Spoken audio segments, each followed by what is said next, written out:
ప్రముఖ సీనియర్ నటి పద్మశ్రీ పురస్కార గ్రహీత షావుకార్ జానకి కన్నుమూశారు. 94 ఏళ్ల షావుకార్ జానకి కొంతకాలంగా శ్వాసకోశ వృద్ధాప్య సంబంధిత సమస్యలతో బాధపడుతున్నారు.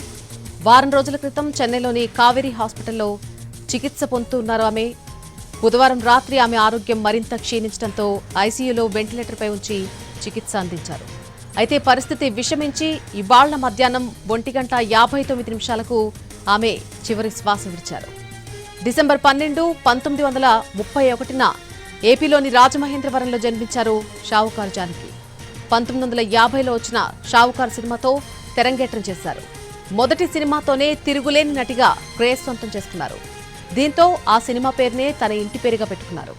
తెలుగు, తమిళ్, కన్నడ, మలయాళం, హిందీ భాషల్లో 450కు పైగా సినిమాల్లో నటించారు షావుకార్ జానకి. అందం, అభినయంతో దాదాపు 5 దశాబ్దాల పాటు సినిమా ఇండస్ట్రీలో చక్రం తిప్పారు. లెక్కలేనన్ని అవార్డులు, ప్రశంసలు అందుకున్నారు. కథానాయికగానే కాకుండా క్యారెక్టర్ ఆర్టిస్ట్గా కూడా ఆమె ఎన్నో అద్భుత పాత్రలు చేశారు.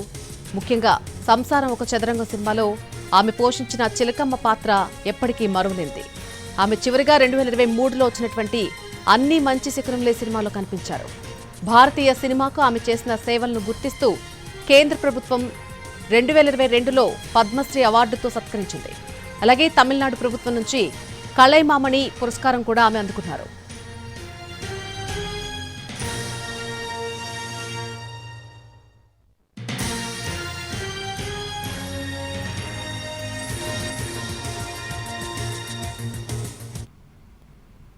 ప్రముఖ సీనియర్ నటి పద్మశ్రీ పురస్కార గ్రహీత షావుకార్ జానకి కన్నుమూశారు.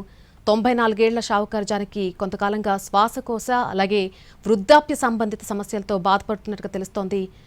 ఈ విషయానికి సంబంధించి మరిన్ని వివరాలు మా ప్రతినిధి ఫణి అందిస్తారు. ఫణి,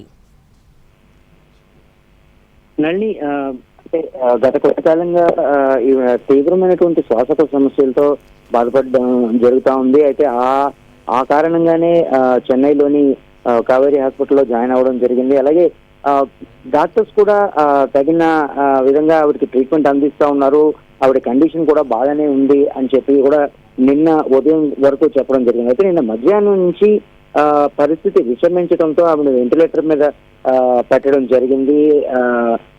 అయినా సరే ఆర్గన్స్ అన్ని కూడా స్టేబుల్ గానే ఉన్నాయని కూడా తెలియజేయడం జరిగింది. మనం కనుక్కున్నప్పుడు వారి కుటుంబ సభ్యులు ఈ రకంగా కూడా తెలియజేయడం జరిగింది. అలాంటిది ఈ రోజు హఠాత్తుగా ఆవిడ లేరు అనేటువంటి విషయం మాత్రం నిజంగా విషాదకరమైనటువంటి విషయంగా చెప్పాలి.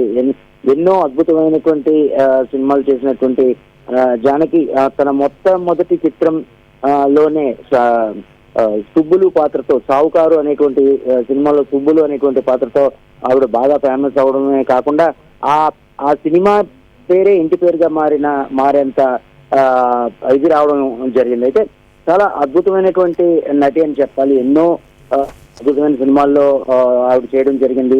ఇటీవల 2023లోని నమ్మినీ రెడ్డి డైరెక్షన్ లో వచ్చినటువంటి అన్ని మంచి శకునాలే అనేటువంటి సినిమాలో కూడా ఆవిడ యాక్ట్ చేయడం జరిగింది. 90 ఏళ్ల వయసులో ఆవిడ పద్మశ్రీ అవార్డు అందుకోవడం కూడా జరిగింది. సో ఎంతో మంచి క్యారెక్టర్ ఆర్టిస్ట్ గా పేరొందినటువంటి ఆమె ఈ రోజు లేదు అనేటువంటిది నిజంగా టాలీవుడ్ అలాగే ఇతర భాష చిత్రాలు కూడా ఆవిడ ఎన్నో చేయడం జరిగింది. సో ఒక సినిమా ఇండస్ట్రీకి ఇది ఒక విషాదకరమైనటువంటి సంఘటనగా మనం చెప్పాలి. Nalini. Yes Phani, thank you. వారం రోజుల క్రితం నుంచి కూడా చెన్నైలోని కావేరీ హాస్పిటల్లో ఆమె చికిత్స పొందుతున్నారు. బుధవారం రాత్రి ఆమె ఆరోగ్యం మరింత క్షీణించడంతో ఐసీయూలో వెంటిలేటర్పై ఉంచి ఆమెకు చికిత్స అందించారు డాక్టర్లు. అయితే పరిస్థితి మరింత విషమించి వాళ్ళ మధ్యాహ్నం 1:59 ఆమె చివరి శ్వాస విడిచారు. డిసెంబర్ 12, 1931న ఆంధ్రప్రదేశ్లోని రాజమహేంద్రవరంలో షావుకార్ జానకి జన్మించారు.